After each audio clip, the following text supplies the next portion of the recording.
Perkenalkan, nama saya Sharon Tamunu dengan NIM 19142010040, kelas A5 Keperawatan semester 6 di Fakultas Keperawatan Universitas Pembangunan Indonesia Manado. Adapun tujuan saya membuat video ini untuk memenuhi tugas UTS dengan mata kuliah Asuhan Keperawatan Kegawat Daruratan. Berikut laporan pendahuluan dan asuhan keperawatan pada preeklamsia. Pengertian preeklamsia. Preeklamsia atau toksemia gravidarum adalah tekanan darah tinggi yang disertai proteinuria atau protein dalam air kemih atau edema atau penimbunan cairan yang terjadi pada kehamilan 20 minggu sampai akhir minggu pertama setelah persalinan. Kemudian, etiologi atau faktor penyebab preeklamsia. Yang pertama, bertambahnya frekuensi pada primigravida, kehamilan ganda, hidromnion, dan mola hidatidosa.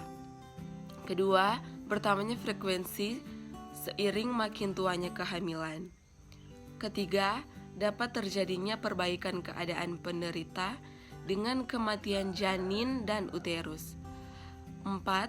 Timbulnya hipertensi, edema, proteinuria, kejang, dan koma. Klasifikasi preeklamsia dibagi menjadi dua golongan, yaitu sebagai berikut. Pertama, preeklamsia ringan.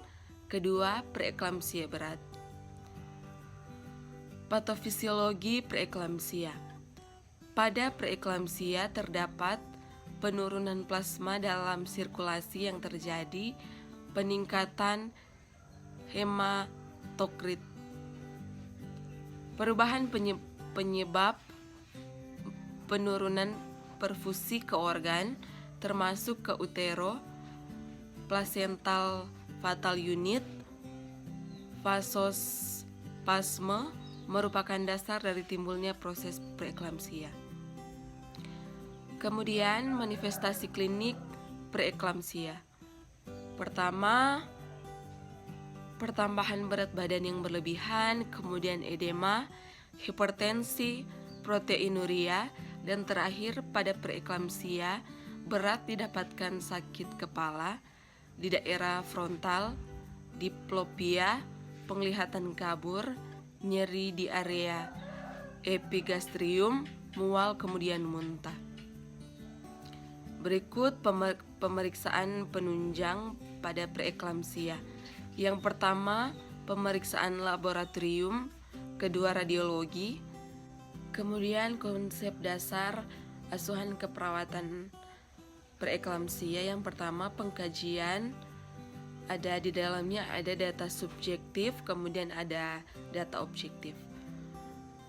Diagnosa keperawatan, resiko tinggi terjadinya kejang pada ibu berhubungan dengan penurunan fungsi organ atau vasospasme dan peningkatan tekanan darah.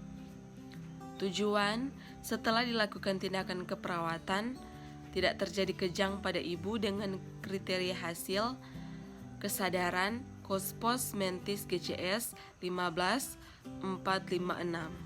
Tanda-tanda vital, tekanan darah 100 sampai 120 per 70 sampai 80 mmHg, suhu tubuh 38 sampai 37 derajat Celcius dengan nadi 60 sampai 80 kali per menit. Kemudian intervensi. Pertama, monitor tekanan darah tiap 4 jam. Kemudian catat tingkat kesadaran pasien, kaji adanya tanda-tanda eklamsia atau hiperaktif, refleks patella dalam, penurunan nadi dan respirasi, nyeri epigastrium, dan oliguria. Kemudian monitor adanya tanda-tanda dan gejala persalinan atau adanya kontraksi uterus. Kemudian kolaborasi dengan tim medis dalam pemberian antihipertensi dan SM. Demikian, terima kasih.